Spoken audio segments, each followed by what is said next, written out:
My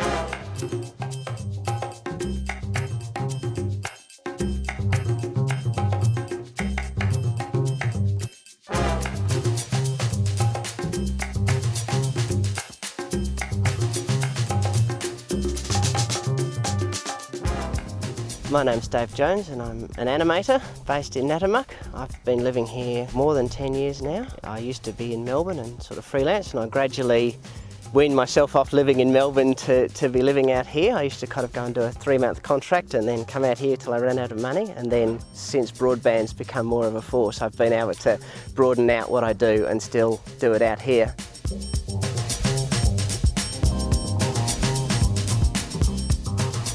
I do a whole range of animated things. Stop motion's probably a big part of it. Certainly it's my personal preference.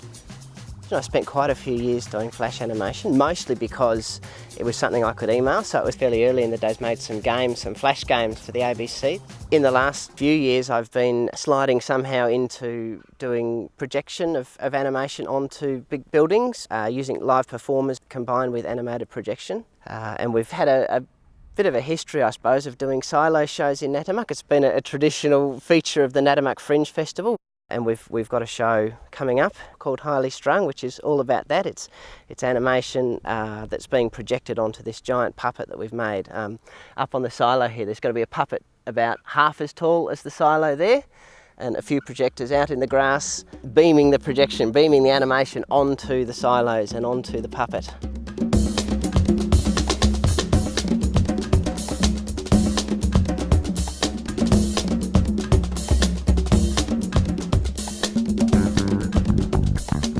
The giant puppet is this scared little child that's worried about monsters under the bed and all these imaginary fears and some real ones. It's about that sort of slender grasp on reality, the kids that they don't sort of know the difference between a real fear and an imaginary one. So the monster under the bed is every bit as real and scary as the bushfire that's out the back door or the flood that's wetting their carpets as they're sitting in bed worrying about the monster under the bed. I did a residency at the local primary school where I worked with the kids to create a whole lot of animation that's going to be a big part of the show.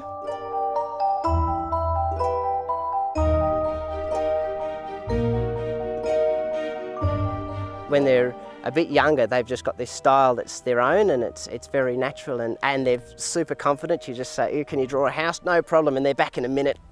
Here's a house, okay, now I need a whole street. Yep, here, and I need a giant monster that's breathing fire. Sure, if I had half of that confidence, I think I'd get my films made a lot quicker.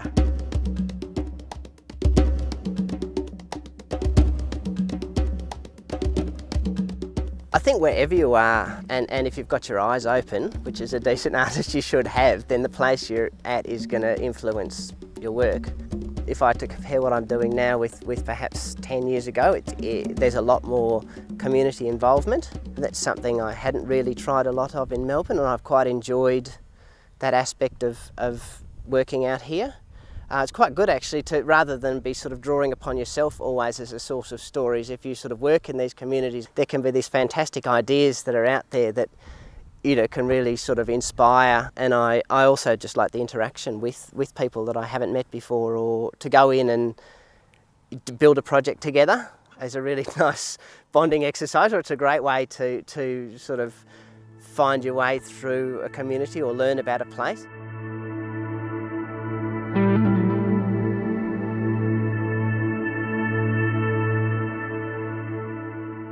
The silo is a pretty iconic building in Natimuk. I mean, partly the stature, it's probably the only thing that's more than about 2 stories tall in the whole town. So even as you're driving, when you're 20 kilometres away from the town, heading towards town, you can see where the town is because the silo's sticking out of the middle of it. So in that sense, it's very much a part of Natimuk, and probably, for that reason, an obvious target for arts projects.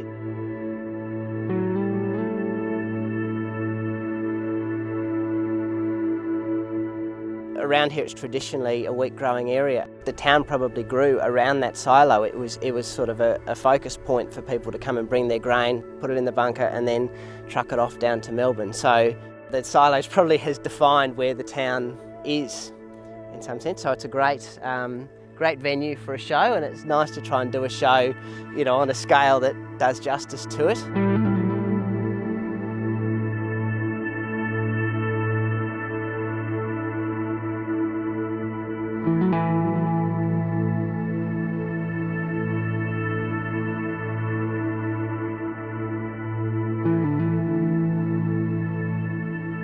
The community in Natimuk is really open to the arts. Over the years, and probably through the Natimuk Fringe Festival, a lot of people have got involved with that, and they're not scared of the arts, they're quite excited. And so it's great when you say, well, we're going to do this thing, and you know, lots of people are putting their hands up to help and be involved. And there's some people with you know, a really varied skill set, like a lot of the things that you would need to pull a show of this sort of magnitude off. There's riggers.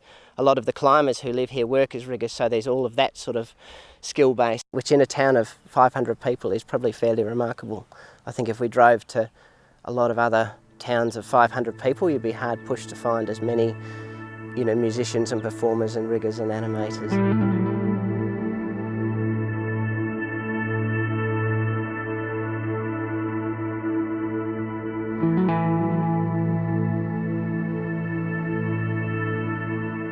The festival opens with a parade and then some bands and things later on, and then it's sort of the key event on the Saturday night. There's some other, you know, music and performance things during the day, and then at probably about 8:30, it's got to be dark for the projections, but about 8:30 on Saturday night the show will start.